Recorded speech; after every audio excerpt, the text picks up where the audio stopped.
Morning everyone! Ito po ako ngayon, si Princess. Nag-iba na yung mukha. And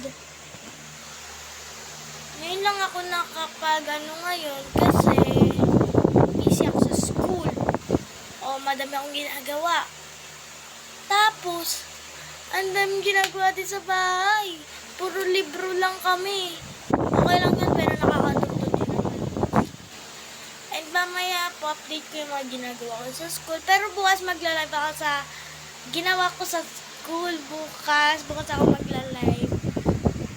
Yan guys, sa school ako magla-live. And huwag niyo kalimutan na mag-share, tapos like and subscribe.